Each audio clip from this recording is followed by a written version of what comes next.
Let's get it then. Let's get it. Salud. Salud.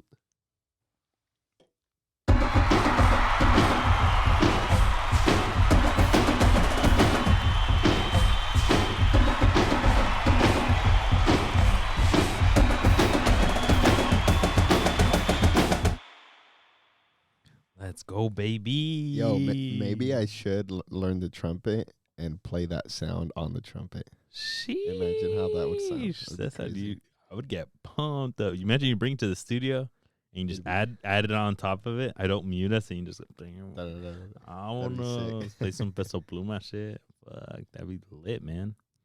Man, we're back for episode 73. Oh, yeah, we are back for episode 73 because of technical issues last week, folks. If you guys missed us last week, you did not have an issue with your podcast app. It was that we had issues with our podcast gear. We tried a remote episode because of some personal scheduling conflicts. And then we played it back. I tried to edit it, and then it's just... It was just terrible. It was horrible. Imagine doing it, like, doing the podcast with that sound in your headphones. The whole time you had that? Yeah. Oh, damn. You're like, Omar sounds even more stupid than usual. Omar's like... And I'm trying to piece together what you're saying. But it's and crazy. I was just like, okay, it's crazy because from my side, even on the other apps, I use a different app to record it. Clear is just on our video recording app. So I don't know. I got to look into that. But the live episode went fine apparently. But yeah, so we're redoing episode 73, but with new content, folks. My name is Omar. I'm here with Cesar, and we just had a turned weekend. We sure did. That's our top news. That's like the headlines right there. The headline is goal-sided turns up in San Jose. Let's go. And it was a good freaking turn up. Like DJ was out there bumping the music. We had drinks. We had the matracas. We had un enmascarado coming through. Like everything was going on. Oh, for real? I just remembered the enmascarado came through and he's like trying to talk to us and we're all faded. And he was vlogging too, like as he's trying to talk to us. Vamos a ganar ahora. And we're just like, okay, yeah. Vamos, San Jose. Let's go. Dude, it was fun. I was hoping we could hit over 50 people, and I swear we're well over 50 because there were so many people around. We took maybe 4 car lengths wide of space. We had 2 or 3 games of 3 tables set up with drinking games. We had the food out. We had some kids stopping by. We had a couple people just kind of stop by to say what's up. Some of the people from the cars over came over for some shots. Yeah. So it was a lot of fun. The boy, DJ Los. Shout out DJ Los. He tore it up, completely tore it up. Great feedback from everybody. The music was bumping. Everybody was like, I just followed the music and I knew that's where you guys were. Yeah, it was sick. Then the Earthquakes media team came by. Yeah, we had some homies from the media team come by, took pictures of us, took video of us. We'll see if we ever end up on the socials. If not, we'll just get it from them. But no, it was overall an amazing experience, an amazing outing. So much fun. Did we get a little turn? Of course we did. We sure did. Yeah. But it was awesome. And the Quakes moved on. The Quakes clinched it. They got a tie. And moved on. We'll do a little bit of a wild card preview later, but by the time y'all hear this, you'll know if the Quakes moved on or if Kansas City moved on or New York or Charlotte in the other wild card. But no, such a great time. We'll keep doing them. Yep. Let us know if you guys are not from the area, from the LA area, somewhere feasible for us. Maybe we'll bring it on the road. Yeah, for sure. In LA, it would be cool. I've had a couple people on Twitter say if you guys are ever out here in LA, come through. Let's go. So imagine that. Us keep an eye out at an LAFC game, not LA Galaxy. Tailgating. No Carson FC. Puro. It would be fun. Who knows? Maybe we'll, if you're a brand, sponsor our journey.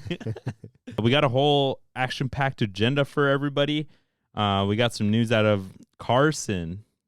We got some news out of Miami with MLS stuff going on. we got some news out of Mexico con los Cuervos, and we'll go over a whole jam-packed week of soccer. All of these games. We got Champions League. We got we had La Liga over the weekend. We had Premier League over the weekend, and then we'll bring it on home with games to watch. Let's do it, man. Let's get it.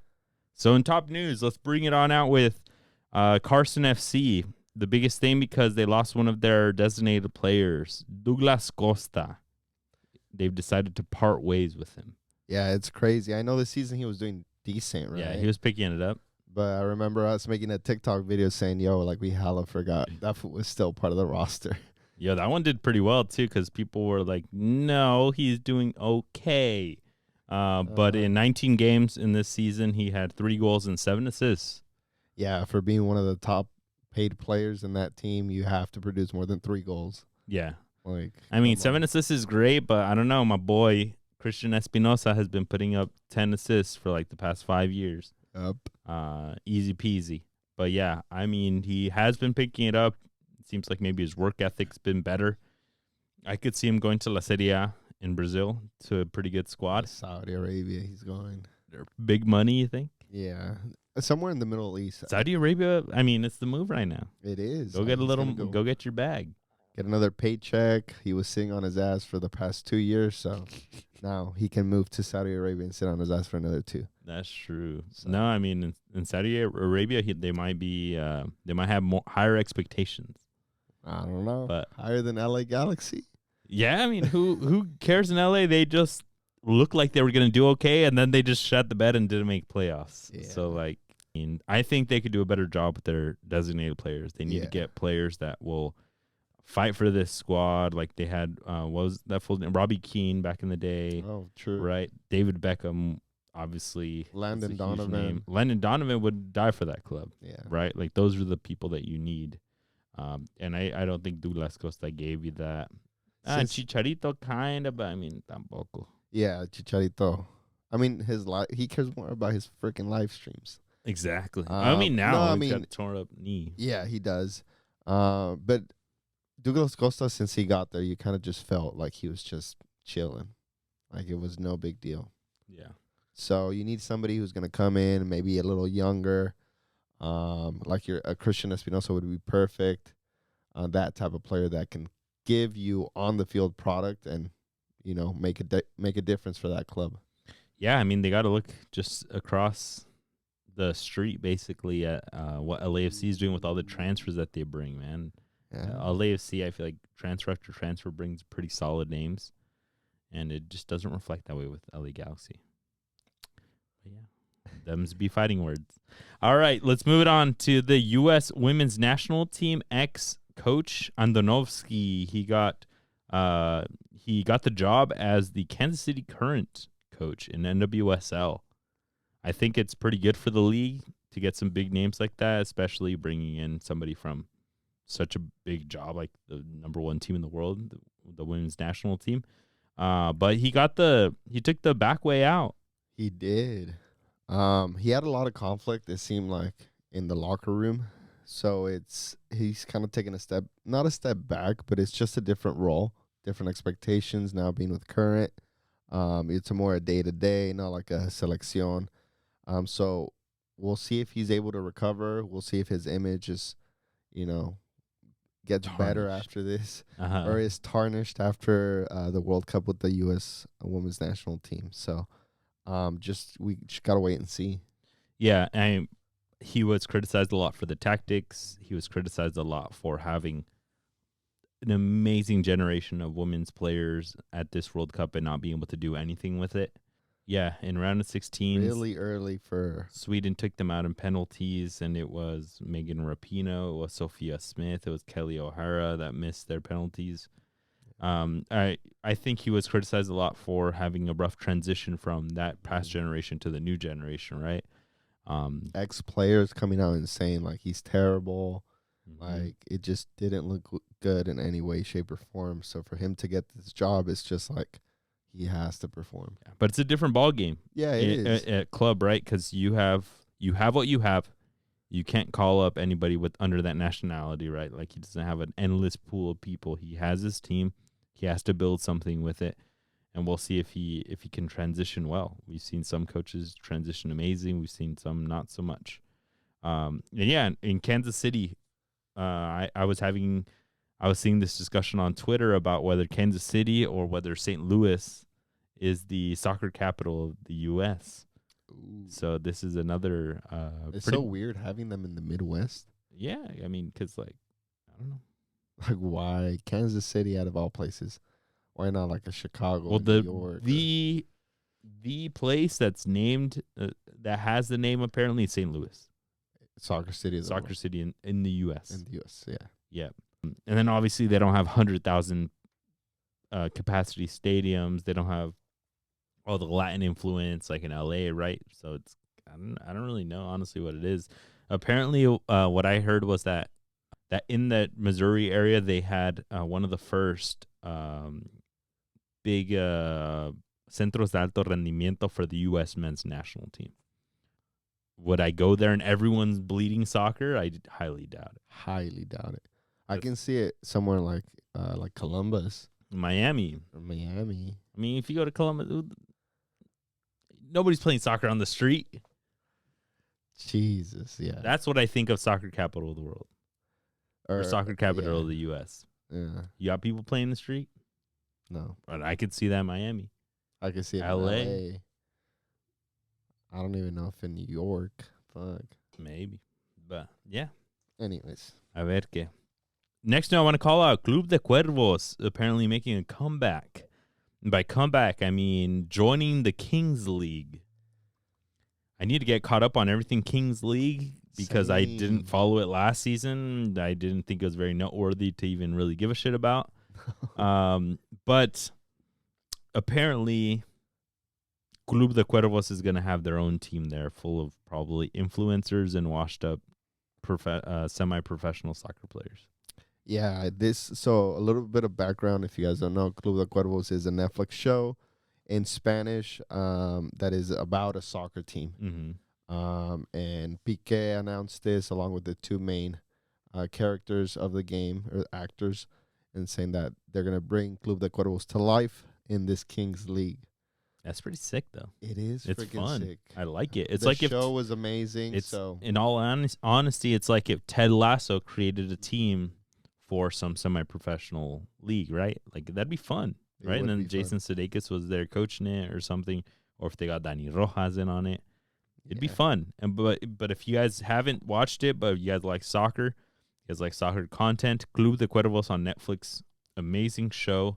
It's a lot of drama. It's pretty similar to Ted Lasso, except not as feel good, I would say. Mm-hmm. It's more funny than feel good. It's more like raunchy comedy as well. Yeah. It's a lot of family drama with regards to owning a team, right? So it's not at the coaching level, it's the ownership of a very small town team in Mexico. And it's just laughs. Throw on the subtitles, leave it in Spanish, learn a little bit of Spanish, but read along. It's a lot of fun. Yeah, I just hope Hugo Sanchez comes in and we see him somehow in this the character. The character. Yeah, that guy's hilarious. But did you see Gerard Piqué fall? Yeah, I did. So there was, just for the context, folks, there was a bit of like a hype party where teams were being announced. People were being lavished and wine and dine, and everybody was having a good time with Gerard Piqué and a lot of the people for Kingsley. And Gerard Piqué was going around, I don't know, partying it up. He was kind of like taking video of a certain area, starts walking, and then he falls off stage. Yeah. And he does almost like, if you've seen Travis Scott falls at one of his concerts, it's the most hilarious thing because he's auto-tuned singing and he falls and you just hear, yeah. It gave me that vibe because Piqué literally didn't even buckle his knees. He just fell straight down like he was on an elevator. He just like, yeah. Goodbye, Piqué. But no, I thought it was hilarious. And he got all sad on Twitter saying, es que porque me pidieron un autógrafo. They asked me to sign a shirt. Okay.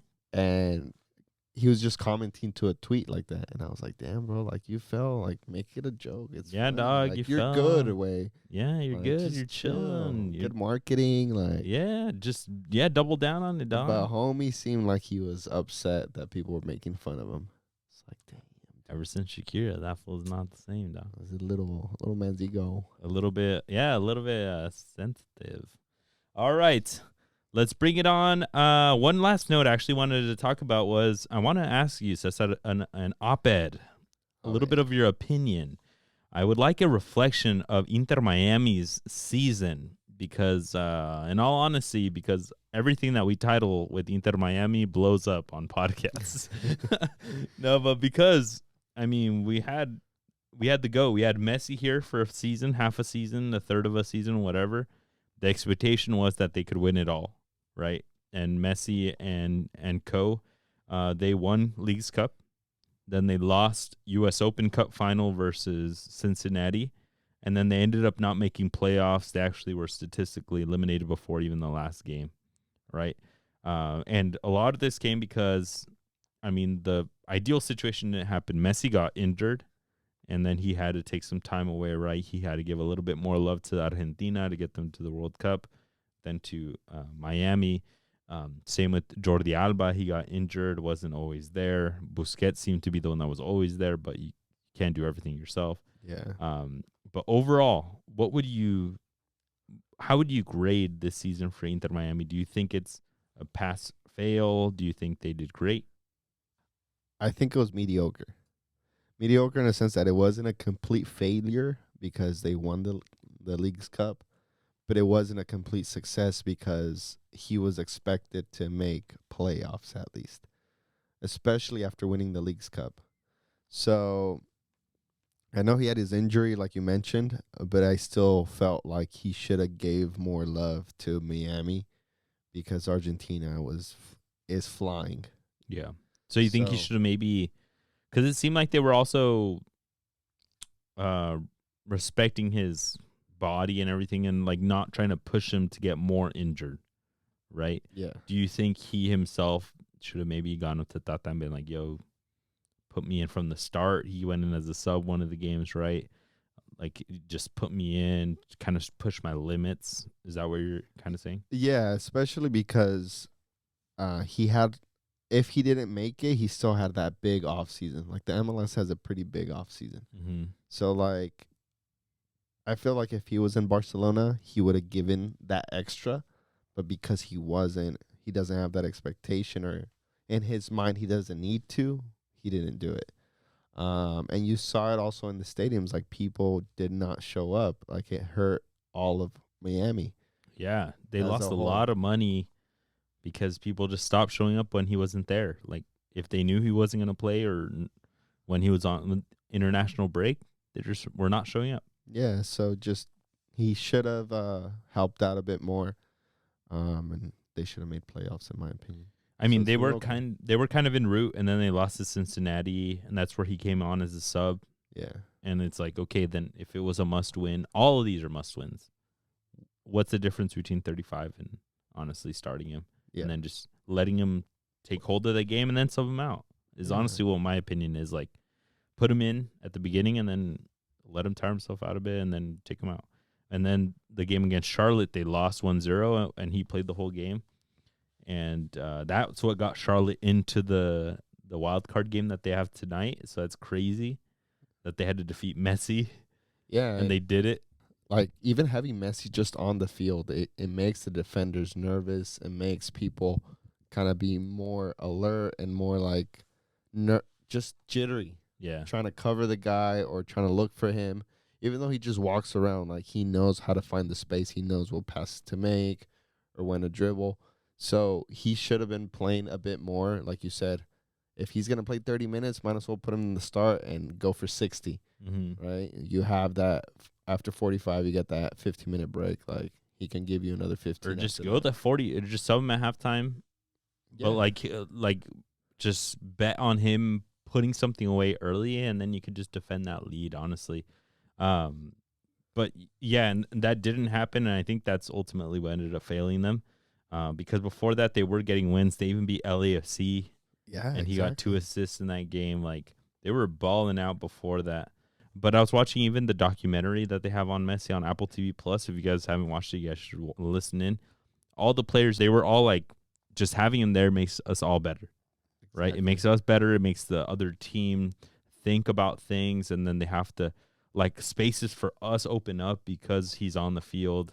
That Benjamin Kremasi guy, he's killing the game. All of a sudden gets call-ups, right?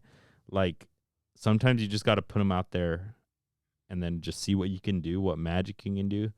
And sometimes it's literally not even him doing things. Yeah, I saw a video today. He was literally walking around for like 10 minutes. Yeah, somebody did a time lapse of Messi in the last game of the season against Charlotte, where for a good at least 5 minutes is just walking, right? Yeah. And we all know he does it, even from Barcelona days, right? That he walks around the field, and that's kind of, he gauges it, he rests, and then he fucking bursts, right? Yeah. But to see it time lapse like that, and that he didn't jog, No, he didn't sprint, he was walking.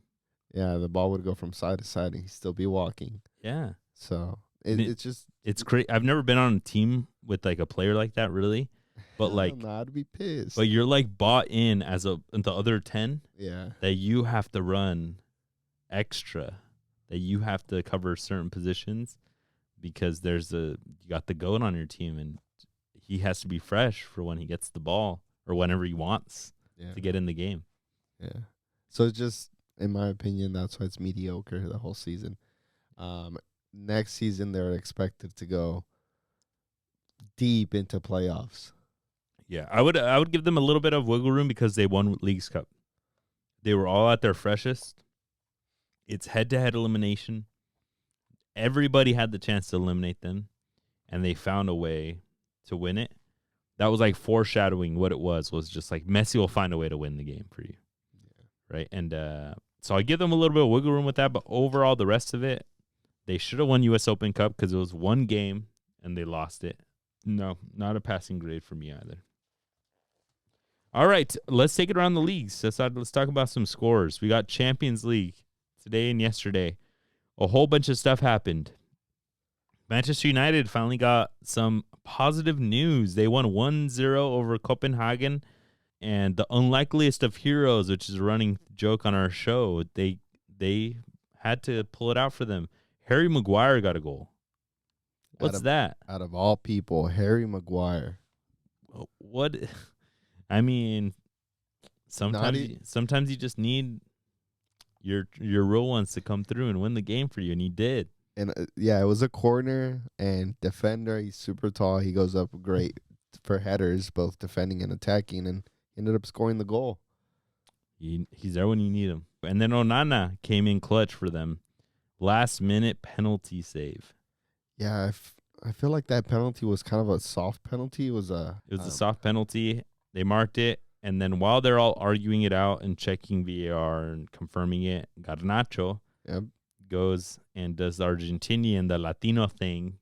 He goes and scratches up the penalty spot, which we all know. If y'all don't know, I'm about to put y'all on.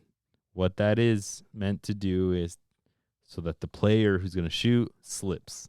Yeah. In the best of cases, I guess, it's meant to throw the shooter off their game because they know that they can slip, right? Yep. But he does it, and generally the player that does that gets a yellow card, but he got away with it. Yeah, I was looking at it, and I was like, Garnacho's literally doing this right in front of the ref. No, but the ref had like 5 players around him, but the line judge is right there, the line ref, and he didn't do anything. VAR is there, like... I mean, VAR's not going to call him for that, but the banderado's right there, and all he has to do is just, I don't know, click the button or just talk to the ref in his ear. Hey, give out that silver tooth kid ese güey que parece pinche Jamie Tart, he was scratching the ground like a dog, así. Right? Una amarillita. Right? Yeah, I'll go. No, but, I mean, nobody from the other team even complained because they were all too busy trying to make it not a penalty. But, yeah, the player that shot it didn't slip. So I don't really give Garnacho too much love as the savior. But yeah, the player did throw it right at the perfect goalie height. Yeah. Mid to low level. Terrible penalty take. As soon as the penalty was called, I was like, this is such a Manchester United thing to happen. It's like the 90th, 90-something minute. I think the ref even said game's over after, right? It's over. And unlikeliest of heroes. Onana, somebody who has been heavily criticized, who's made some bad mistakes in the past. In the previous Champions League games, finally redeems himself and is the ultimate savior for them. But he told us this, dog. He said, I got things to work on, and I'm going to come back, and I'm going to fix it, and I'm going to do it, and I'm going to redeem myself, and it's going to be glorious. Yeah, but he did that. I still don't rate him as a keeper. I mean, we all rated him under Inter. Yeah, but at Manchester United, he's done some like childish mistakes, like mistakes that should not be happening. Yeah, but now we'll talk about a different keeper later on as well. He's vowing to fix them, and he's got it going. Okay. But no, yeah, I mean, I got to give him his love, and I give him extra love because he's my keeper in fantasy. So I got to. I hope this helps him turn it around. God damn it. All right.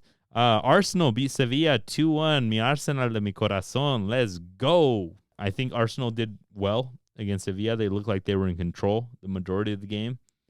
I was surprised that Sevilla got a goal. I thought Arsenal was going to kind of give them a good little thumping.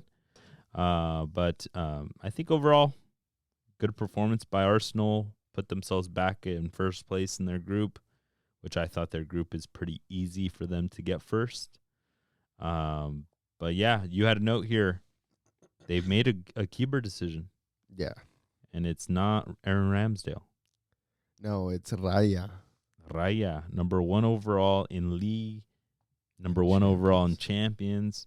Where the hell is Ramsdale going to get any minutes? Is he going to get any minutes? Fun fact, he wasn't even on the bench in the Premier League game over the weekend. So Arteta is losing that guy. Yeah. A great keeper just to take him out like that. That's terrible for him. In the Champions League match yesterday, he was on the bench. Yeah. But you could take 3 keepers, right? So who knows who was 2, who was 3, I don't know.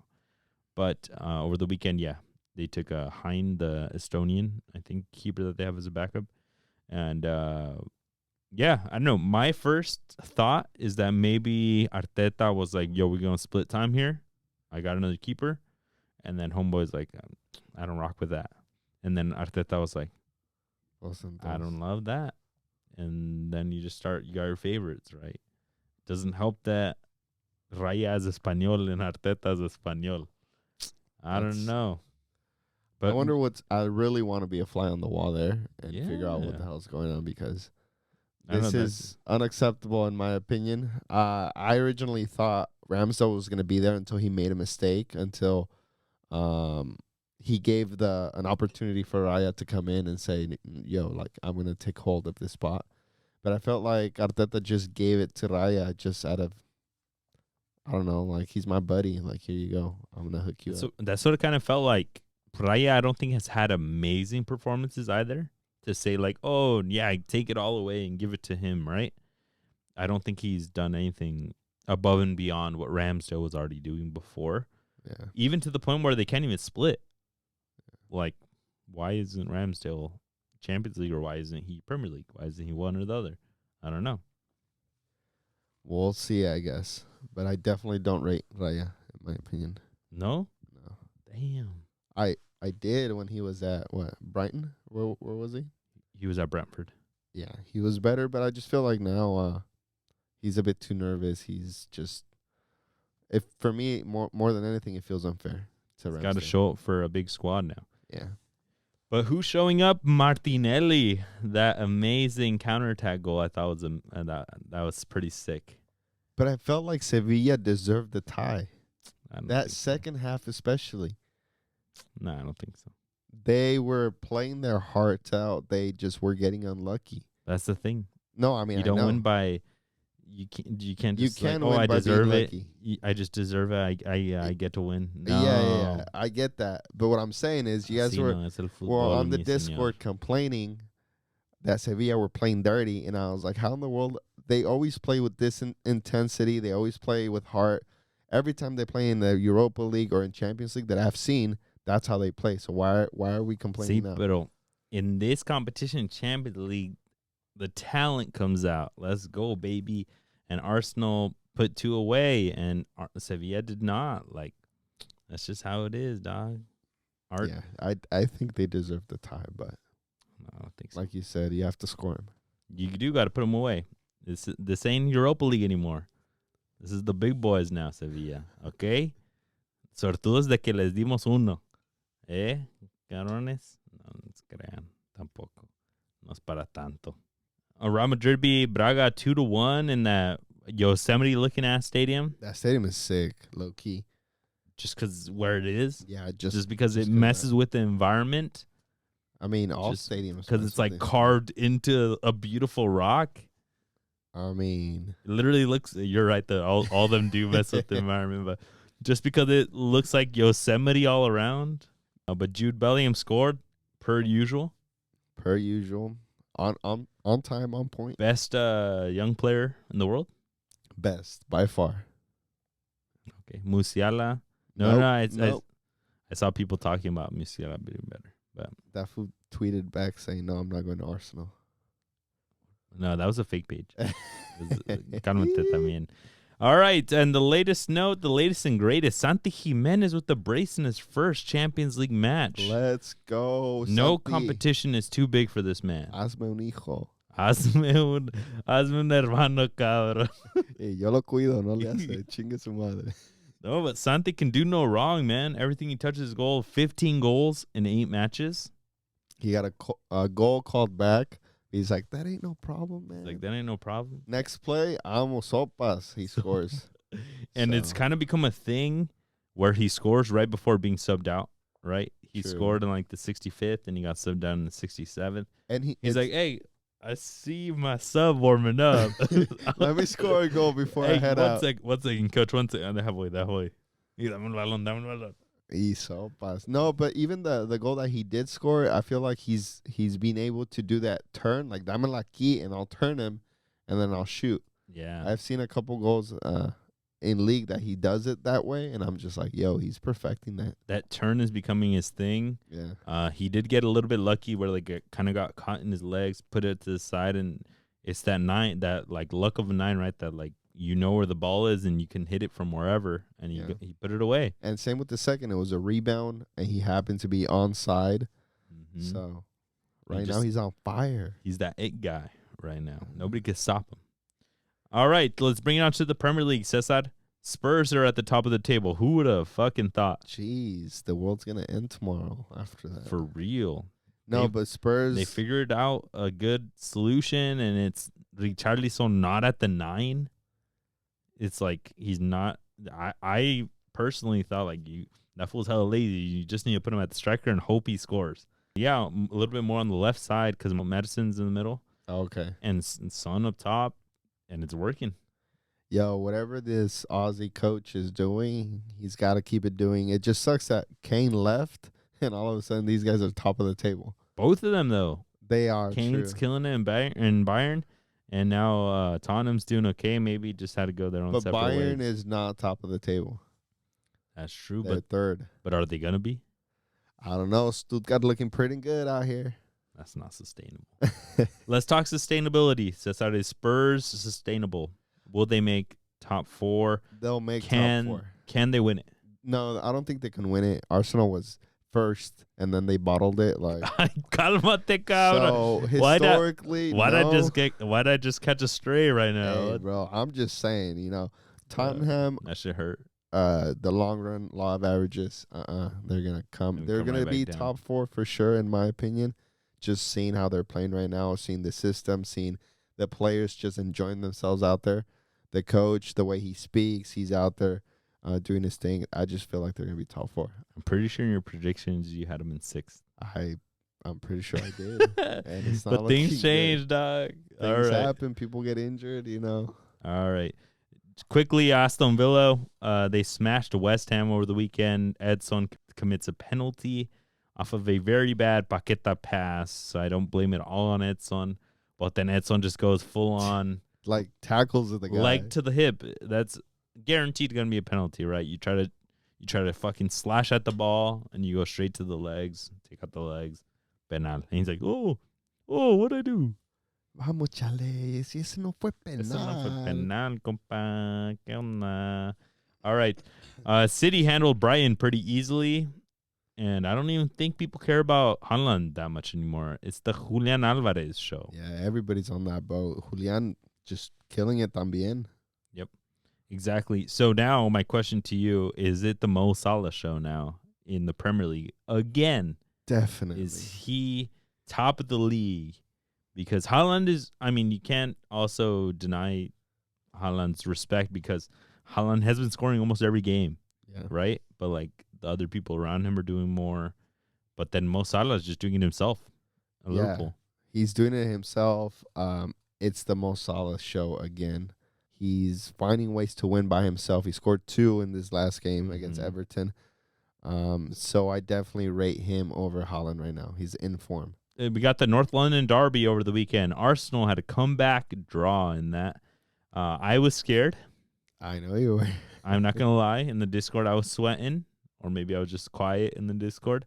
But yeah, Arsenal was down 2-0. Cole Palmer from Chelsea was looking good. Dafu's been looking good for the past looking like games. A good steal from City. I don't know why they sold instead of loaned. But yeah. They just got too many players. They're just like, okay, well. Like, toma, dame 20 baros. And then they're like the Chivas. Palmer goes to another club, and all of a sudden he's killing it. ¿Cómo estás chingando ahora, neta, güey? Me extrañaste, güey. Bro. But thankfully, Robert Sanchez is on Chelsea, and he gave a beautiful through ball right into Declan Rice for him to smack it in the corner. Oh, and then Leandro Trossard got the second one off an amazing pass from Saka that got me some points in fantasy, baby. Let's go. How many points did you get? I got second. No, I got like third or fourth this past week, but I got some good points. I think I got like 66. I think I got like 73. Salah gave me 30. Let's go. Oh, you captained him? Yeah. Me too, baby. Let's go. That's the only reason why I was out there. But no, the big drama everyone was talking about the last play of the game. Gabriel Jesus got completely taken out by Robert Sanchez, who just was not running out of ways to mess up the damn game for Chelsea. But Robert Sanchez goes straight into him, very similar to Onana a couple games ago when he started that run of messing everything up. And he took out Gabriel Jesus, but Tomiyasu headed the ball in front of Gabriel Jesus. And everyone's like, how did they not review it? He completely took out one player. What's going on? They didn't go to VAR. What I've been hearing is that I saw people saying that they were going to come out and apologize for not checking. But I also saw people saying, like, because Tomiyasu got the ball, it made reason why Robert Sanchez went in to hit it and he took out somebody else instead. Yeah, so I think the logic there is because if Tomiyasu wasn't there, he would have been able to hit the ball. And then the person that Tomiyasu was part of the Arsenal team, so he got a chance to go for it. Porque se mueva, ¿no? ¿Quién? Tomiyasu. But then Robert Sanchez would have punched the ball. He would have still taken out Gabriel Jesus, but he would have got the ball. So Era penal. All right, let's take to La Liga. Barcelona won 1-0 over Athletic Club, and they got another kid killing it. 17-year-old La Masia product. How do you even say his name? Mark Guy. Yeah, another La Masia product comes on, and he gets a goal, only 2 touches in. Yeah, man. Imagine debuting with Barcelona, El Equipo de Tus Amores, La Masia product, and scoring within 2 touches. Insane. The scenes. And all these fools debuting look the same. Same do. damn haircut. Like Pedri, almost like Gavi, all look the same. Yeah, almost like Ricky Puig, like a Bien. little like copy and paste. It's like back in high school when all the football players would go blonde. Yeah, It's like the same thing. They're like the a same thing, güey. Se parecen todos iguales, se me ven igual. Yeah, and with that, Barcelona are still undefeated in all competitions, but they got Real Madrid this weekend, so a ver cómo les va. Speaking of Real Madrid, they tied 1-1 versus Sevilla. Sergio Ramos got a little bit of some payback there. Yeah, he was heated. Yeah, that dude, he defends Sevilla with his freaking heart, dog. Yeah, I think he didn't do it as much in PSG, but now that he's at Sevilla, he's like, "This is my hood, bro." Yeah, I don't care if we were teammates before. Ahorita no, cabrón. I don't give a. Let's move on to Germany. Bayern won 3-1 over Mainz. Kane got a goal, but they're still in third. Stuttgart, your Stuttgart de tus corazones, they won 3-0 over Union Berlin, dude. They're winning against teams that were like solid last season. Union Berlin was like first for like 8 weeks last season. Your boy Gurasi scores again, 14 goals in 8 games. That's insane. 14 goals in 8 games, bro. Not as good as Santi. How many does he 15 in 8 games. Ooh. Put some respect on his name, dog. Gangster. For real. And then Leverkusen beat Wolfsburg 2-1. And they're still at the top of the league. Los Xavi boys, La Xavineta. The real one. Too many Xavinetas out here. For real, neta. In the Netherlands, let's take it there. Ajax lost again against Utrecht. 4-3 in the 90th minute. Yeah, in the last minute. They're in relegation zone, and they fired the manager. 5 points in 7 games. Ajax. We're talking about Ajax. I'm telling you, dude. I don't know. Maybe they forgot to just sign players, and they just got so caught up on selling and making money. And they were like, money, money, money. I hope they're sitting on mounds of cash right now. Well, they got to put it to work because if they keep being in relegation zone in winter, they're going to bring out the checkbook. Se les va a hundir el barco. Feyenoord won 4-0 and Santi scored because he's scoring everywhere, dog. What else is new? What else? You guys should see the Discord. We're just going to have like a tracker, like a legit, like a bot in there when Santi scores because it's every game. Así de facilito. PSV won 3-1 over Fortuna Sittard. And they're perfect, no? They're perfect, yep. 27 out of 27 points. And Chucky's the same no matter what team he's in. He's just there. Average. He's there, and you're like, you check FootMob, and you're like, an assist next to his thing, a goal, and it's always just a yellow card. It's like he left PSV and then he became like, he became just like he's I mean, even with Napoli, we're all like, dude, like what's not on the stat sheet is how much he runs, how much he fights for the ball, recovers, right? But like, también danos un golecito. Porfa, un assist, algo. Like, make it a highlight. Give me a dribble and then hit the post or something. But lately, he hasn't been performing. Yeah, Malik Tillman has been getting assists and goals. He didn't in this game because he come on as a sub, but every game, algo, no, le echa. All right, let's take it to CONCACAF, Liga MX.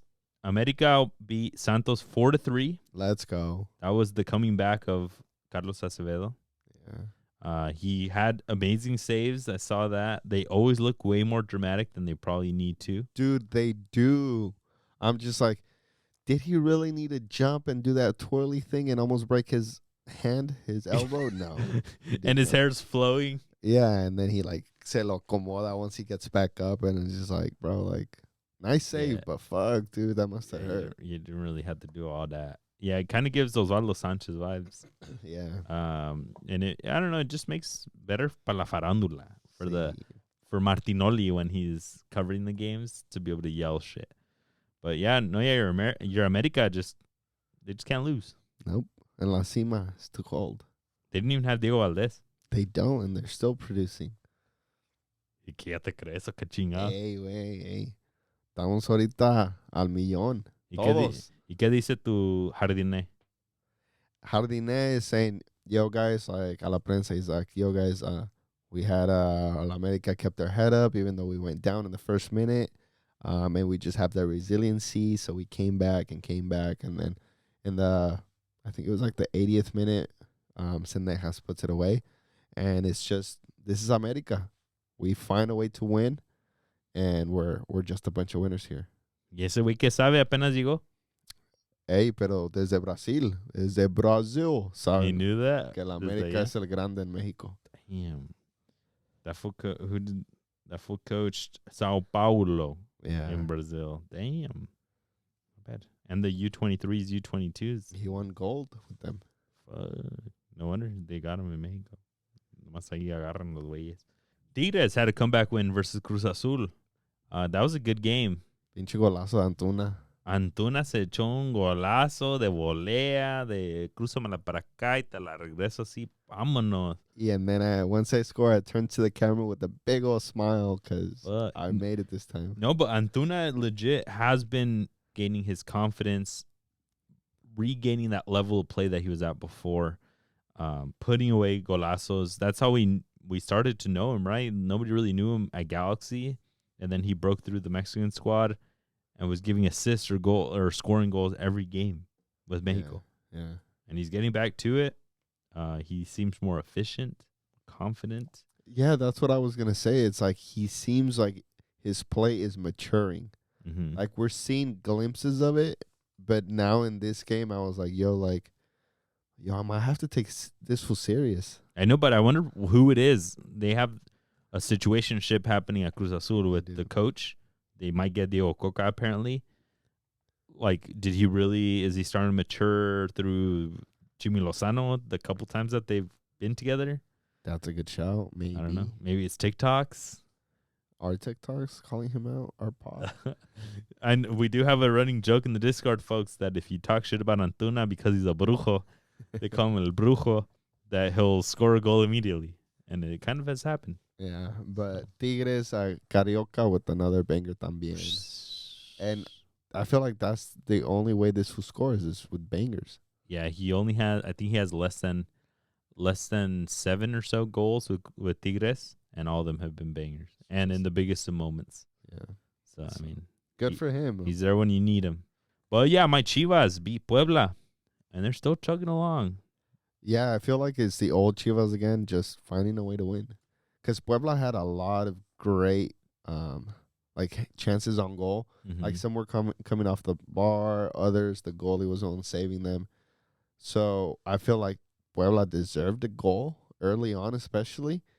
But Chivas doing the good old Chivas, just finding a way to win. ¿Cómo me andas chingando a mis equipos, güey? But yeah, Wacho back in net. Yeah. Because El Tala, the other dude, got injured last game and he came back in. So we're getting some familiar faces back after I think the coach kind of was trying to refresh stuff in there. Will we get Alexis back? Will we get Chicote back? Apparently, we'll see soon. Necaxa lost 4-0. We usually don't cover Necaxa, but the reason why I wanted to call it out is because they had 2 own goals in this game. One by Alexis Peña, who, I mean, has been killing it as a center back. I'll give him his props lately. But then they had a debut, 17-year-old Araz Moreno. He comes in the game, immediately, for some reason, tries to give a ball back to his keeper from the middle, gives it bouncing, and hits it over the keep. Goal. Autogolazo. Yeah. I felt really bad for the guy. Even the referee kind of like goes up to him and kind of like gives him like a half-assed hug, just saying like, it's okay, my boy. It's okay. Just no te me agüites. No te me agüites. Just keep it going. I was just like, bro, like, that just sucks. Debuting, you see the two sides of the coin. Earlier we were talking about the Barcelona debut, 17-year-old, and now the Necaxa debutant. And one royally fucks up, and the other one gives his team a win. It's just it's a night and day thing. It is. That's the debut of your nightmares. That's literally, as a soccer player, you wake up at night and you're just like, and what happened was you scored an own goal like that minutes from coming into the game, and he literally did that. And I don't know if the coach will have mercy on him and wants him to continue to play. But it could be the end of the road for him with the professional squad. Yeah, hopefully it's not. Hopefully he learns and he toughens up, because this is the only way he can like recover from this, is just say mentally I'm stronger because that happened to me. Pero it's just like a really tough thing to do, to come back from that. Yeah, y ni modo. All right, Cesar, let's bring it on home. Let's give the people something to watch over the weekend. Okay, so I'm going to start in France. We got Marseille against Lyon. Lyon is dead last with 3 points in 9 games. They haven't scored in any of their last 3 away matches, and Marseille is ranked 3rd at home. So it's dire need for Lyon to make any points here. That's el Choc de Olympique. Yep. It's a Clasico in France because they're both Olympique Marseille, Olympique Lyon.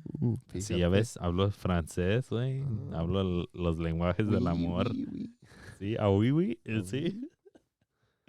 All right. In the Premier League, we got United versus City. We got the City derby. Can United ride that high from Champions League into a domestic league win? A big upset is what that would be. I'm going to take you to Rome, to Serie A. We got Inter versus Rome. Rome with many injured players, but can they take away some points from Inter, who sit top of the table? In Spain, we got El Clasico. Everyone's going to be watching that. Barcelona versus Real Madrid. Jude came off with a bit of an injury with Real Madrid. I think they were more than anything trying to keep him good for the weekend. Will he come through and score again? Can Barcelona's youth pull through with all the injuries that they have? It's going to be a good one to watch. Keeping it in Italy, we got Napoli against AC Milan. You got AC Milan, who's in second, and Napoli, who's in fourth. Usually Napoli's been scoring 2 goals per match, but AC Milan have been really good at home. So we'll see who takes the points at the San Siro. In Liga MX, we got Chivas versus Tigres. It's going to be played at El Estadio Jalisco instead of El Estadio Akron because we got the weekend coming through for a concert. Oh, shit. And it's going to damage the field so much they won't have enough time to get it back up to the league standards that they just moved over to Chivas' old home. The memes on Twitter are saying someone will finally fill El Estadio Jalisco because apparently Atlas doesn't really open for sale the upper level, and they are for this game because they're expecting a full sellout. It's a repeat of La Final. Keeping it in Mexico, I got Monterrey against America. America will travel to Monterrey and face off against El Tano's team. Monterrey is ranked first in most points at home, but America has the most amount of goals scored on average. We'll see who takes the 3 points in El Estadio de Acero. Last one that I got in Serie A de Brazil, we got Corinthians versus Santos. 2 historic clubs in Brazil. They're both floating around that relegation zone. Santos is currently in relegation, but they've never been relegated. Ever. Historically, one of only 3 in Brazil with Flamengo and Sao Paulo that have never been relegated. So something's got to give between the 2. Imagine Santos being relegated. That'd be insane. And lastly, in the MLS, we got Philadelphia Union against the New England Revs. Philly's have been unbeaten at home in their last 7, and the Revs are winless away from home in their last 7. This is for playoffs. All right, Cesar. That's all that I had.